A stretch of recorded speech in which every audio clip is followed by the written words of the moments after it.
Welcome to our exploration of a remarkable piece of history, a Roman fort founded in AD 79 within the province of Roman Britain.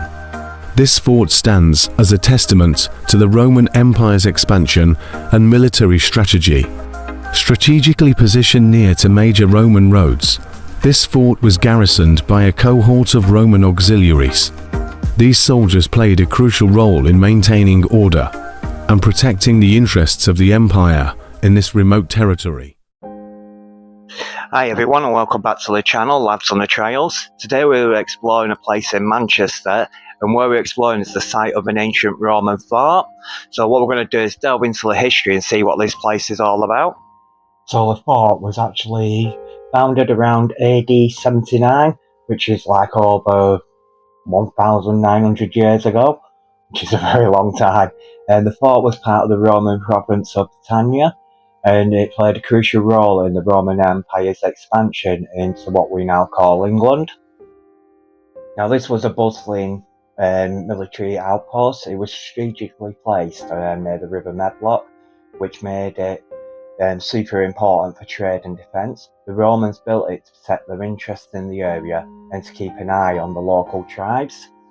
Now the fort was part of a Roman network of Roman forts across Britain, and it helped the Romans maintain control over the region.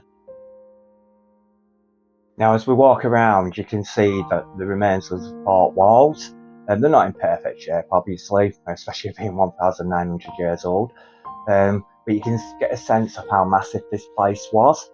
Now it was actually to house like soldiers and traders and families and stuff like that.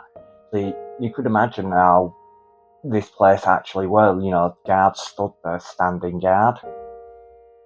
Now there's no solid evidence or pre-historical settlement here, and the area isn't completely empty of history, and there's been archaeological digs here and stuff, and they found things like flints, scraper, and they found a Bronze Age pottery as well in the area.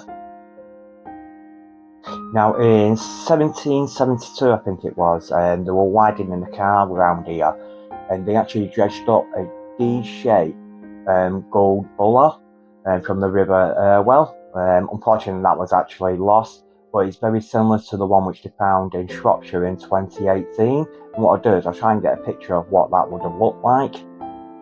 Now that obviously shows that people were living there. Now this area was part of the territory of the Celtic tribe known as the Brigantes, if I pronounce that right. However, when the Romans arrived, it's believed that the Citantes, again I think I pronounced that right, which was a sub-tribe of the Brigantes, might have been in control. So this now obviously adds another layer to the rich history in the region. Now this was actually built in different phases. Now the first phase of the fort was built using turf and timber. It was designed to house a cohort of about 500 infantry, but there's a twist here. These soldiers actually weren't Roman citizens. They were actually foreign auxiliaries who had joined the Roman army, bringing their own unique backgrounds to the fort. Now as the fort developed, a civilian settlement known as a vicus, if that's the right pronunciation, sprang up around it, and by the late 1st and 2nd century the area was bustling obviously with life, but around AD 90 the fort ramparts were strengthened, and this is likely because it became more important, especially after it replaced a nearby fort at Castlefield, if I remember correctly. I'll get that up and a picture of it if I can as well. Now however, things took a turn in AD 140 when it was actually demolished, and the vicus, which had been thriving here, was abandoned between AD 120 and 160. But if we fast forward to around AD 160, it was actually rebuilt, and this time it was much larger, but it was still made of turf and timber, and this time it covered about 2 hectares, and they added granaries to support obviously the growing community here. And then by around AD 200 the fort underwent another transformation. The gatehouses were rebuilt in stone, and the walls got a stone facing. And this was a big deal because it showed that it was obviously becoming a more permanent and fortified area. Now this is where it gets a bit more interesting. As I say, they built the extra granaries and everything, and there were like a furnace in the sheds as well, which have been made it be described as like an industrial estate. And it's likely to be the first industrial area in Manchester. Now obviously that will show how advanced the Romans were in terms of production and trade, but by the mid-3rd century, things started to change. Evidence suggests that the settlement here may have been abandoned.